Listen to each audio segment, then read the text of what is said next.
Supermercados. El consumo de Bueno, pero supermercados, esa pero Lo tengo medida acá, de me consumo lo que vos fijo y te lo tomás, digo, toma es los viajes brutal. al exterior, por ejemplo. O sea, Yo estoy por el cerrar consumo, Conciencia, mi marca. pero No. Sí, Sí, busca. la voy a cerrar. el consumo de ¿Por qué? ¿Por qué no supermercados. funciona más? en sus bajos parecido a cosa? pandemia ¿Pero cómo? Yo tengo una empresa Conciencia hace 16 años de agua. que tenía Con varios agua, puré de tomate, productos, arroz, sí. pintura. La voy a cerrar. ¿Pero por qué? ¿Por qué no funciona? Porque se acabó el consumo, Pero o sea, la el gente consumo no alcanza para que yo esté dentro del consumo general y pueda donar la mitad de las ganancias como originalmente se hizo. Lo hice durante 15 años, ya el año pasado no doné, y este año como no voy a donar, ya me parece vergonzoso vender productos diciendo que dono la mitad de la ganancia y que no dono. Ya está. Y no donás porque lo Porque que no te hay. cuesta No, porque no entra sostener. plata. Claro. Y eran productos de primera necesidad y de buena calidad, pero inclusive los que me ayudaban, muchos, ya es como que no tienen ni ganas de ayudarte porque están más preocupados por otros temas que por ayudarme a mí a vender. Y yo no le ocasiono ni gasto, ni me tienen que donar nada porque es una empresa, no es una fundación. Pero lamentablemente la tengo que cerrar. Sí, la medida de consumo en supermercados. El consumo también cambió su forma. Hay mucho más consumo online. Y también es cierto que ¿Y el endeudamiento de la gente? el endeudamiento de la gente, Está en un nivel... pero el endeudamiento de la gente también quiere decir que está volviendo el crédito. No sé si es para No, es que preocuparse. volví- Bueno, ahí estábamos escuchando, María, este fragmento de un programa ahí de Juana Viale.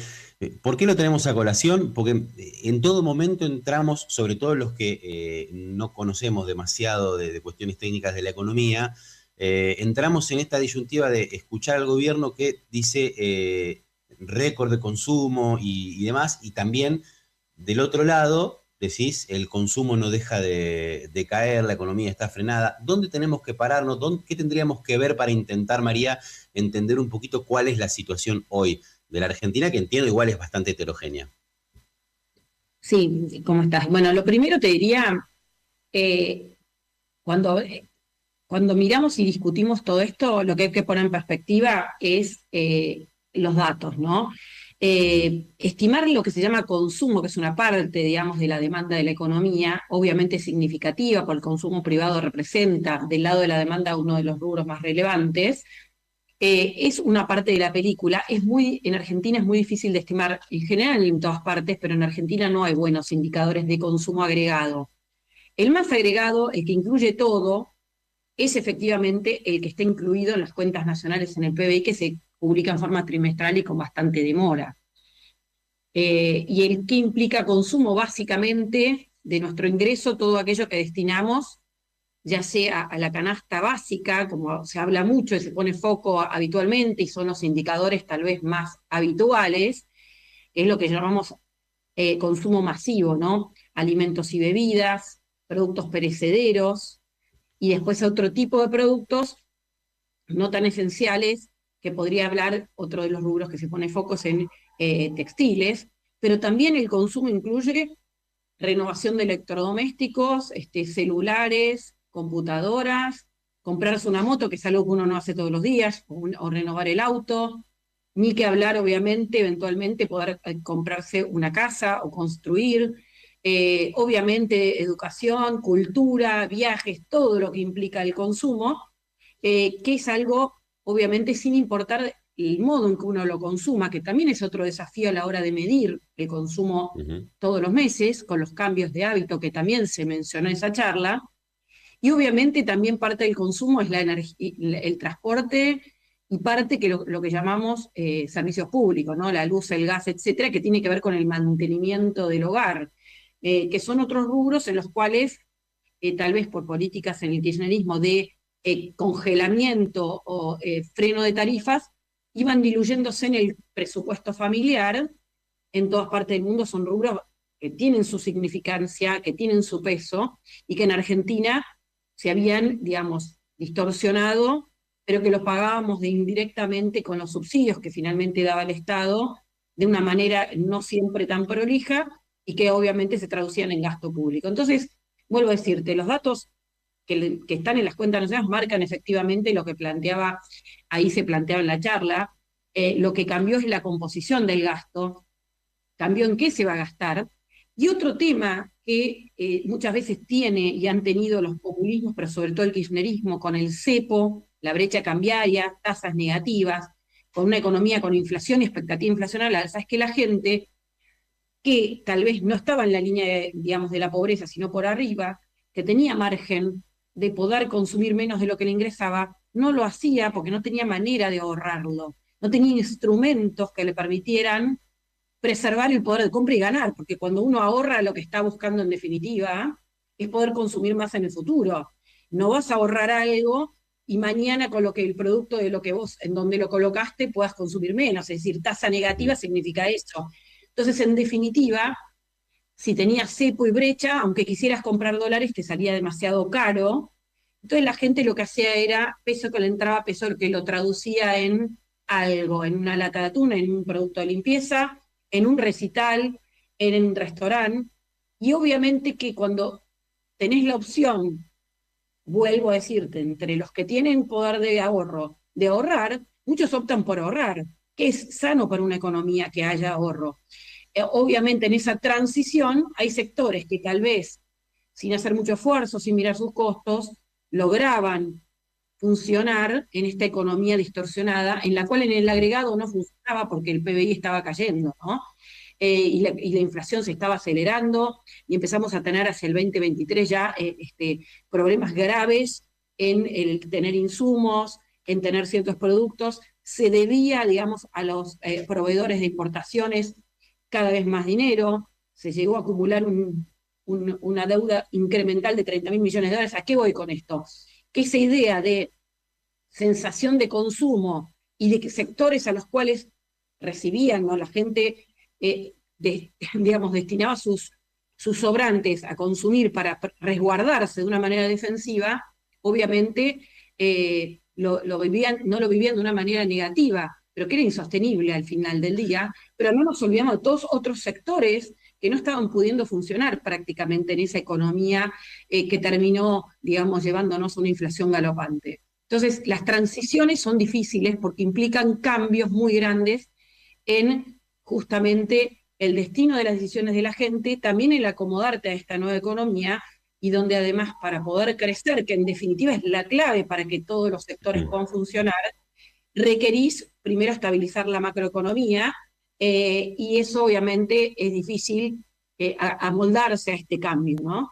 Vos hablabas de transición, del reordenamiento de la macro. El gobierno pone mucho énfasis en eso. Bueno, la inflación, si bien en los últimos meses y principalmente en marzo tuvo ahí un repunte importante, bajó drásticamente respecto de lo que había sido el final de la gestión del Frente de Todos, gobierno de Alberto Fernández, pero sí, me parece que ahí hay una cuestión con la heterogeneidad de la economía argentina que hace que muchos sectores estén creciendo muy fuerte, sobre todo ahora cuando uno ve sectores vinculados a la energía, el campo donde se anuncian cosechas récord también, pero hay otros a los que le está costando y que pareciera que no terminan de ver luz al final del camino. ¿Qué pensás respecto de eso? Sobre todo, usted hace mucho trabajo de campo en la consultora también a la hora de ver qué percibís de, no sé, la industria, la construcción, sectores que son muchos puestos de trabajo y a los que les está costando mucho en el último tiempo. Sí. Bueno, lo primero, para aclararte antes, es la heterogeneidad estaba también antes en la otra economía, digamos, donde hay sectores que prácticamente no podían funcionar o que tal vez no sabían si iban a tener insumos incluso para funcionar, y hay otros que directamente, te doy un ejemplo, ley de alquileres y cepo, la actividad inmobiliaria estaba destruida y tiene muchos puestos de trabajo. Tal vez no tiene marketing, no tiene lobby, si querés, y podemos mencionar muchos otros sectores, ¿no?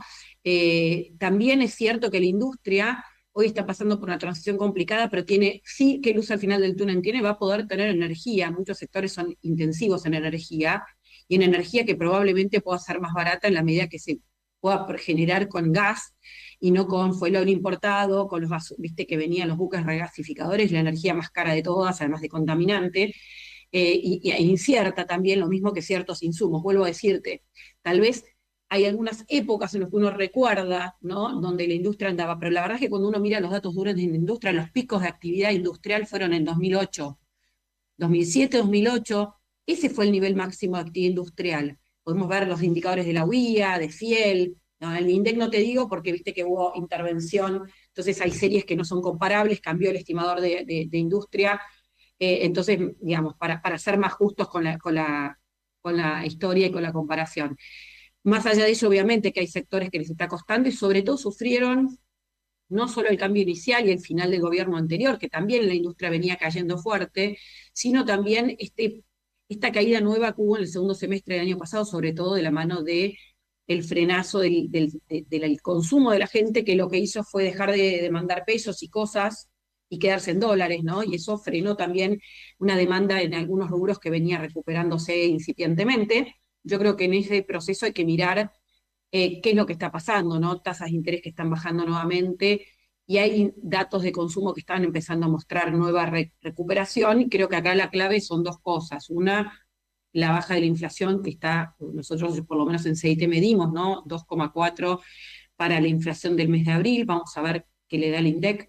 Creo que hay otros privados que estaban más o menos en sintonía con nuestros datos, para adelante que esto siga consolidándose, por un lado, que eso es clave, y la otra, que la economía, obviamente, de la mano que la recuperación de la actividad esté funcionando en un contexto de tasas de interés más bajas, bueno, vuelvas a tener demanda en algunos sectores que habían sido más castigados, ¿no?, en estos meses, y eso va a ser importante para medir en los próximos meses. Y lo otro, te diría, tiene que ver con, de vuelta, el crédito, y de la mano en uno de los rubros que vos mencionás, que es la construcción, estamos viendo dos cosas que son positivas. Una, lo que tiene que ver con infraestructura, caminos viales y rutas, que hubieron ya un tramo licitado y ahora otro nuevo, incluso acuerdos con provincias para traspasar obra pública financiado con el BID. Yo creo que eso es una pata que va a ser importante, que no estuvo presente en este tiempo, que obviamente emplea, como os decís, bastante mano de obra. Obviamente hay construcción ligada a los sectores que necesitan mucha infraestructura, que sí está funcionando, pero obviamente geográficamente tal vez no están en los grandes conurbanos.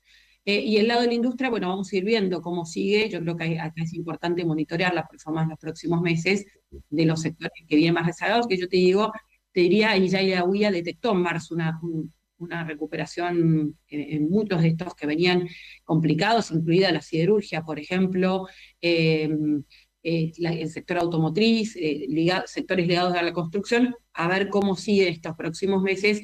Pero de vuelta, la clave acá para la recuperación, más allá de lo que puedan hacer puertas adentro cada una de las empresas para adaptarse a este contexto, es que veamos tasas de interés bajando, acceso al crédito a tasas más accesibles nuevamente, porque de vuelta la discusión que había en este video que vos pasaste, en este audio, se ve siempre en Argentina negativamente el endeudamiento, y la verdad es que Argentina es un país que ha vivido todos estos años sin crédito, básicamente comprando las operaciones inmobiliarias o los bienes caros casi de contado, y ningún país funciona sin crédito. Las compañías financiándose con su propia caja, eso te limita muchísimo la capacidad de invertir y de modernizar y de adaptar las nuevas tecnologías y los nuevos procesos más modernos. Entonces yo creo que una pata clave va a ser el crédito en un mercado muy chico todavía, y cómo el mercado de capitales también empieza a generar instrumentos para las pymes, que me parece que esto es algo que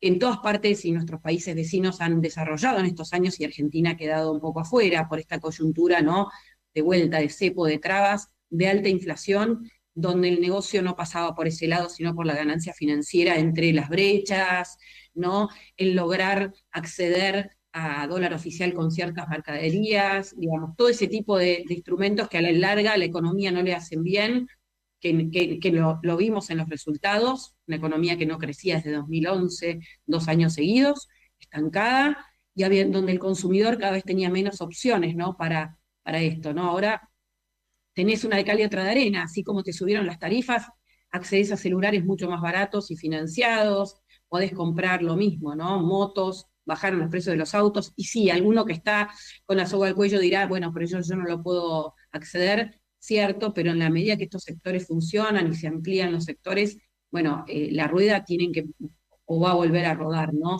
de la mano de vuelta, seguir trabajando para consolidar la estabilidad macroeconómica, que es la condición necesaria para poder crecer, ¿no?, que es la única salida, ¿no?, el crecimiento económico. Estamos hablando con María Castiglione, que es directora de CIT Asesores Económicos. María, una última, recién hablabas de la inflación, ustedes la miden, decía, le está dando 2,4, ¿dónde está el anclaje ese retroceso, si querés, con respecto a la última medición, teniendo en cuenta también que marzo era, por estacionalidad, un mes que por inicio de clases y demás, que podría estar un poco más alto, pero sobre todo mirando hacia adelante, ¿vos pensás que puede haber una tendencia de volver a bajar? Bueno, te contesto lo último. Yo creo que sí, que están dadas las condiciones para que la inflación retome ese sendero a la baja. ¿Por qué decimos esto? Y coincidimos, te diría, el mercado en general que está viendo lo mismo, porque están atacándose las causas de la inflación de fondo, ¿no? Que es el hecho de no emitir más de lo que la gente demanda.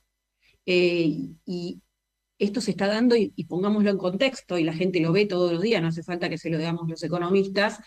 Se logró bajar la inflación a pesar de que en el camino de este periodo se corrigieron tarifas de un montón de servicios y precios que venían regulados, ¿no? Que están incorporados en este índice, o sea que había un doble esfuerzo que había que hacer para que la inflación total bajara a pesar de esa situación, ¿no? De esa necesidad de ordenar los precios de la economía, ¿no? Que estaban demorados. Que venían atrasados y que implicaban distorsiones en la toma de decisiones, distorsiones en los sectores y también necesidad de que lo pagara el Estado con subsidios, ¿no? Entonces estaba trabajando en las causas que en Argentina está muy ligado al equilibrio fiscal, a no tener que estar pidiéndole al Banco Central que emita para financiar gastos que no pueden financiarse, a pesar de que se han subido en este periodo muchísimos impuestos, no digo en los últimos 20 años. Entonces creo que esa es la clave. Y en una economía donde los argentinos seguimos pensando en dólares después de tantos años de inflación, el hecho de que haya un contexto de estabilidad cambiaria, obviamente que en el corto plazo colabora en que la inflación pueda bajar, y en estos meses anteriores habían habido varias situaciones puntuales de shocks que alimentaron, además de lo que fue el ruido de los meses anteriores preelectorales, la inflación como había sido la carne, ¿no?